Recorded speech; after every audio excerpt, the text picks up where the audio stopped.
안녕하세요. 소포모입니다. 생활에서의 미니멀리즘이 유행한 지는 꽤 되었습니다.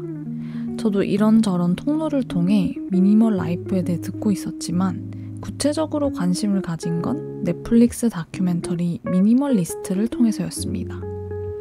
이 다큐멘터리 주인공들은 사회적으로 성공적인 삶을 이뤘으면서도 불행한 자신을 되돌아보며 미니멀리즘을 실천합니다. 제가 오늘 이 영상을 통해 소개할 사사키 후미오의 나는 단순하게 살기로 했다도 비슷한 내용을 담고 있습니다. 미니멀리스트의 배경은 미국이고 이 책의 배경은 일본이라는 것이 다르지만 물건을 최소화하는 삶에서 행복을 찾자는 생각은 똑같이 담겨 있습니다. 이 다큐멘터리는 넷플릭스를 통해 전 세계적으로 시청되었고 나는 단순하게 살기로 했다는 일본 전역은 물론 우리나라에서도 베스트셀러가 되었습니다.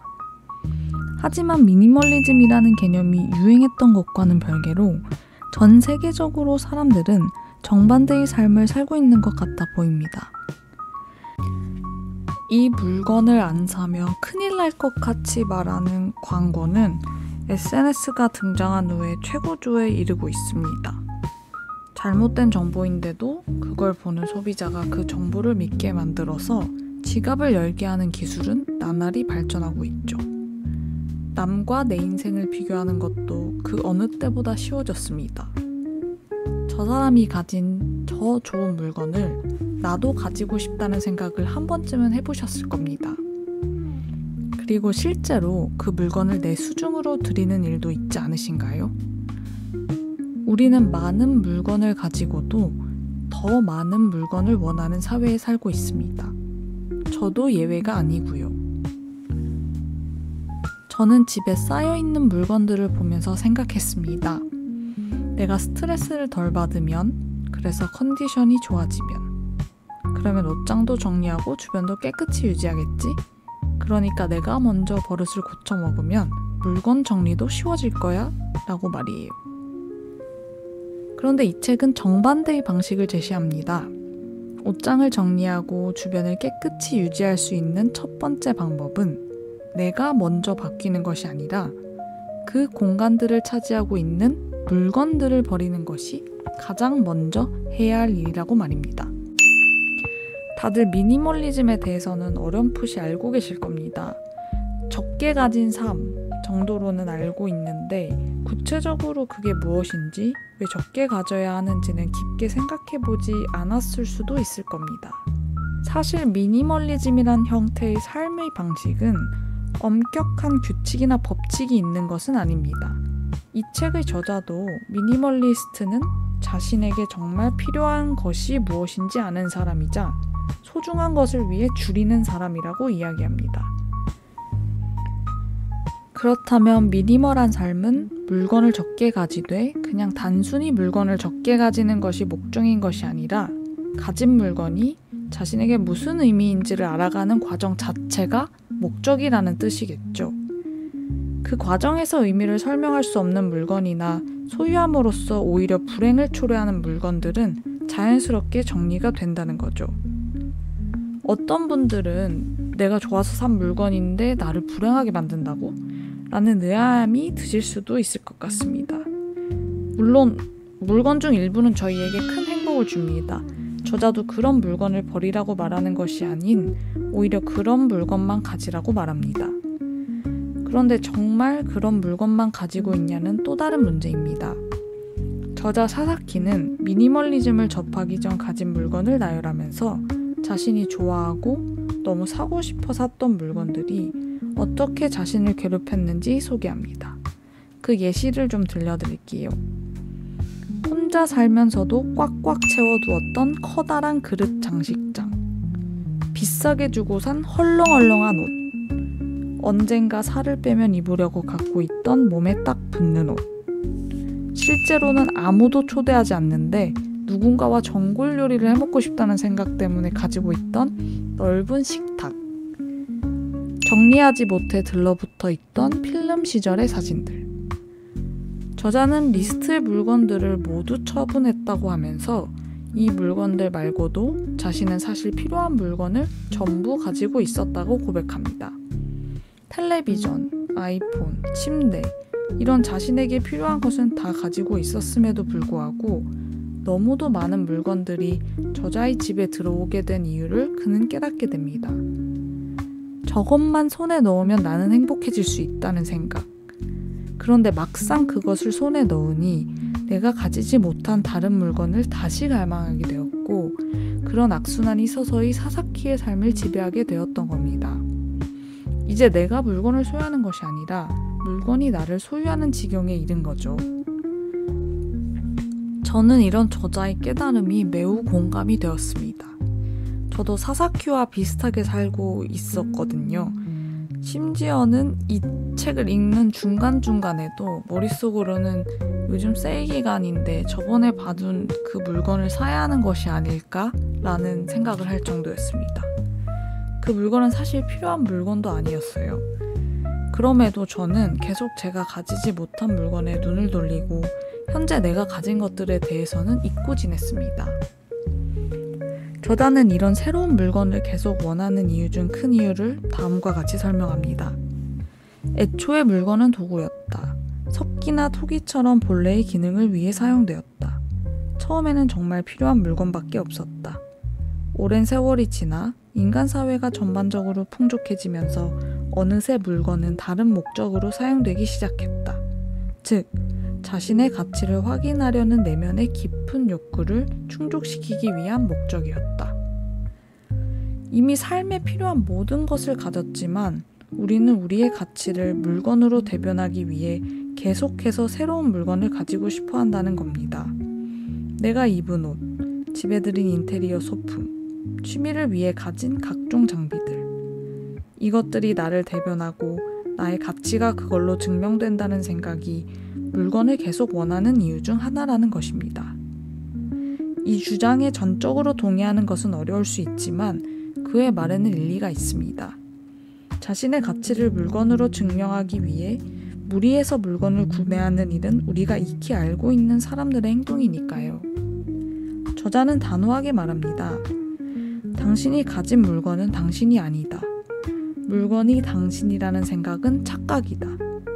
물건을 사고 보관하고 유지하고 얼마 안 있다 다시 다른 물건을 구매하는 데 들이는 시간과 에너지는 평생을 물건을 위해 바쳐집니다. 결국 물건은 우리를 망치는 존재로까지 전락하고 말죠. 그럼 미니멀리스트들이 미니멀리즘을 통해 이루고자 하는 최종 목적은 뭘까요? 물건을 한두 개만 가지고 사는 일? 집과 차 없이 이리저리 떠도는, 자기의 소유물은 없이 사는 삶? 이 책에서 저자가 말하듯이 물건을 최소화하고 버리는 미니멀리즘은 우리에게 목적이 아니라 그저 수단입니다. 그래서 저자는 말하죠. 미니멀리스트는 중요한 것을 위해 줄이는 사람이다. 따라서 줄이는 것 자체는 목적이 아니라 수단일 뿐이다. 물론 물건을 줄여 얻고자 하는 중요한 것은 사람마다 다르다. 중요한 것은 줄인 후에 무엇을 할 것인가다. 각자 자신만의 이야기를 그려보자. 결국 미니멀리즘을 통해 미니멀리즘을 수단으로 이용하여 우리는 더 나은 삶, 내가 바라는 삶으로 향해야 합니다. 행복한 삶 말입니다. 그 행복의 형태는 또한 여러 모습으로 나타날 거고요. 그건 완전히 우리의 자유에 달려 있습니다. 그러니까 물건 때문에 지치고 그것 때문에 불행하기까지 하다면 일단 버려야 합니다. 저자의 다음의 말이 저에게는 미니멀리즘을 실행하고 싶은 결심을 하게 만들었습니다. 시간이 있어야 버릴 수 있는 게 아니라 버리면 시간이 생긴다. 그러므로 지금 당장 버려야 한다. 버리는 것이 최우선 과제다. 저는 언제나 시간이 부족하다고 생각했거든요. 일어나서 일하고 다시 집에 오고 누군가를 만나고 필요한 일들을 처리하고 이런 것들을 하다 보면 언제나 물건 정리는 뒷전으로 밀렸습니다. 다음에 시간 나면 하자. 이런 생각이 물건들이 서랍에 처박혀서 쓰이지 않고 불어만 나는 상황으로 이끌었습니다. 그리고 그런 상황 때문에 제 정신도 그 물건들처럼 어딘가 고여있는 것 같았습니다. 그래서 저는 일단 버리기로 했습니다. 제가 미니멀리즘을 수행하기로 정하면서 참고한 챌린지가 있습니다. 미니멀리스트에 소개된 민스 게임인데요. 이 챌린지를 제 나름대로 따라해보기로 했습니다. 이 챌린지는 30일 동안 매일 물건을 버리는 미션이 주어지는데요. 1일 차에는 1개, 2일 차에는 2개, 30일 차에는 30개를 버려서 30일 동안 총 465개 물건을 버리거나 팔거나 나눔을 해서 처리하면 됩니다. 들어가기에 앞서 고백할 것이 있는데요. 이 챌린지는 저는 아직 진행 중입니다. 아직 반 정도밖에 실행하지 못한 시점에서 영상을 제작하고 있다는 점을 미리 말씀드리고요. 챌린지를 완수하면 나중에 또 공유하도록 할게요. 그리고 또 하나가 있는데요. 제가 아직 버릴 준비가 되지 않은 카테고리는 과감하게 제하고 챌린지를 시작했습니다. 일단 책이랑 편지들이 그런데요. 제가 이걸 고백하는 이유는 미니멀리즘은 이런 지식이나 추억의 영역도 물건에 담겨 있는 것이 아니라고 말하기 때문입니다. 그리고 저도 일부 거기에 동의하는 바이기 때문에 최대한 빠른 시일 내에 책과 편지들도 정리하고 싶은 마음이 있어서 저의 이런 마음을 고백을 먼저 하고 시작을 하도록 하겠습니다. 아마 책은 제 취미일 뿐만 아니라 이제 생업이랑도 조금 관련이 있어서 처분이 좀 어렵지 않을까 싶긴 한데 어쨌든 저의 챌린지를 지금부터 공유하도록 하겠습니다. 제가 버리기 나름 쉬웠던 물건들이랑 또 버리기 어려웠던 물건들을 좀 뽑아서 소개를 해볼까 하는데요. 일단 버리기 쉬웠던 물건들을 소개해 보겠습니다. 검정색 바지 4개를 버렸거든요. 저는 주로 검정색 바지를 입는데요. 마음에 드는 것만 계속 돌려서 입고 또 나머지는 잘 안 입게 되더라고요. 그래서 그 중에 매일 그냥 버리기 조금 아까워서 가지고 있었던 바지, 검정색 바지 4개를 버리기로 결정을 했습니다. 이 다음에 찬장에 들어있던 유통기한 지난 파스타 봉지 1개를 버렸고요. 이 다음에는 안 쓰는 가방 2가지랑 옷장에 구겨져서 숨어있던 스웨터랑 목도리까지 해서 4가지 아이템을 한 번에 버렸는데 이것도 언젠가는 쓰겠지 하고 계속 옷장에 처박아둔 거였어가지고 버릴 때 아깝거나 한 생각은 전혀 들지 않았어요. 왜 실제로 1년 넘게 있는 줄 없는 줄도 모르고 있었어가지고 버리기 굉장히 쉬웠습니다. 그 외에도 여러 다양한 것들을 버렸습니다. 하지만 버리기 너무너무 어려운 물건들도 물론 있었어요. 버리기 어려운 물건들이 아직도 많이 남았지만 그 중에서도 버리기 힘들었던 것들을 소개하려고 합니다. 이 섹션에서는 나는 단순하게 살기로 했다 책에서 제시한 55가지의 비움의 기술을 적극적으로 활용했는데요. 그 기술들이 해당되는 부분마다 자막에 표시해 두었으니까 참고해 주시면 감사하겠습니다. 제가 미술관 팜플렛을 굉장히 많이 가지고 있었는데 그것도 이제 버리기로 결정을 했습니다. 저는 정말 어렸을 때부터 박물관이나 미술관 다니는 걸 좋아했어요. 그때부터 팜플렛 같은 걸 모은 게 몇 박스나 될 정도인데 불행 중 다행으로 지금 혼자 사는 집에는 1박스 정도 가지고 있었습니다. 저한테는 추억처럼 남아있는 물건들이었어요. 근데 그걸 이제 추억이라고 생각하고 보관은 해두었지만 다시 들춰본 적은 거의 없었습니다. 1년은커녕 5년 동안도 들춰보지 않은 팜플렛도 굉장히 많았고요. 아마 10년 후에도 펼쳐보지 않은 채로 그냥 서랍장에 들어있었을 것 같았어요. 이제 미술 작품이나 전시 자체랑 쌓은 추억 그리고 그것들을 모으는 오래된 저의 취미가 사라지면 왠지 큰일 날 것 같은 생각이 들어서 너무 망설여졌습니다. 근데 가장 오래된 취미를 변화시켜야 제 삶에도 큰 변화가 일어날 것 같아서 버릴 때는 그 덕분에 얻을 수 있는 장점에 눈을 돌려라 라는 말을 실행하기로 결정했습니다. 마지막으로 정말 버리기 어려웠던 것들 중에 하나인데 대학원 시절 공부하던 논문들입니다. 이 자료들은 제가 대학원에서 공부하던 시절에 필요할 때마다 인쇄했던 걸 모아놓은 거였거든요. 뽑아놓고 읽지 않은 자료들도 섞여 있었고요. 읽고 공부하긴 했어도 그 이후에 따로 정리해두지 않아서 다른 무슨 이상한 서류들이랑 같이 서랍에 쌓여 있었습니다. 이 논문들이나 자료들은 책이랑 마찬가지로 저의 가치를 대변한다는 생각, 그리고 제가 여기에 들였던 시간들이 생각나서 버릴 때 굉장히 힘들었습니다. 하지만 앞에 물건들이랑 비슷하게 이 자료들을 역시 가지고 있었는지조차 잊고 있었고 과거에 집착하는 행위라고 생각해서 과감하게 처분을 하기로 했습니다. 이 물건들을 버리고 제가 어떻게 변했냐고요? 글쎄요, 얼마 되지 않은 시간이라 드라마틱한 변화가 있었다고는 말하기 어려울 것 같습니다. 저자가 겪은 12가지 변화 중에 저도 겪은 것도 있고 아닌 것도 있습니다. 하지만 그중 자유와 해방감을 느낀다는 점은 확실히 느꼈던 것 같아요.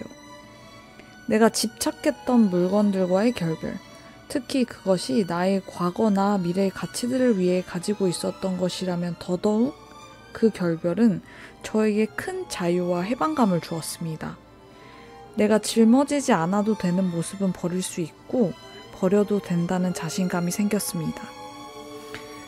비싸서, 구하기 어려워서, 있어 보여서, 추천받아서, 광고에 혹해서, 보상심리가 작용해서, 필요하다고 착각해서 가지고 있던 물건들을 벗어던지고 남은 것들이 진정한 삶으로 저를 이끈다는 생각이 들었습니다. 물건에 휘둘리거나 정신을 빼앗기지 않고 해야만 하는 생각이나 행위를 할 수 있는 것, 그것이 진정한 자유니까요. 결국 물건을 버리고 단순한 삶을 택하는 것은 자유를 선택하는 일과도 같습니다. 그리스인 조르바이 작가 니코스 카잔차키스의 묘비명에는 이렇게 쓰여 있다고 합니다. 나는 아무것도 바라지 않는다. 나는 아무것도 두렵지 않다. 나는 자유다. 사사키도 자신의 소유물은 자신을 자유롭게 하지 못하고 속박하는 자기 인식과도 같다고 설명합니다. 단순히 사고 싶어서 산 물건들이 아니라 그 물건들에는 자신을 거울처럼 비추는 무엇인가가 들어있죠. 그것이 대부분의 우리에게는 아마 자기 안에 있는 두려움일 것입니다. 세상에서 가치가 없는 존재로 전락할 것 같은 두려움. 인정받지 못할 것 같은 두려움. 제가 가졌던 대학 논문들에는 지식을 가치 있는 것으로 생각하고 그걸 가지지 못한 열등감에 대한 두려움이 묻어 있습니다. 물건들을 버리면서 우리는 우리 자신을 만나게 됩니다. 나를 속박하는 것은 무엇인가요? 그 답은 당신이 버리지 못한 물건들에 숨겨져 있습니다.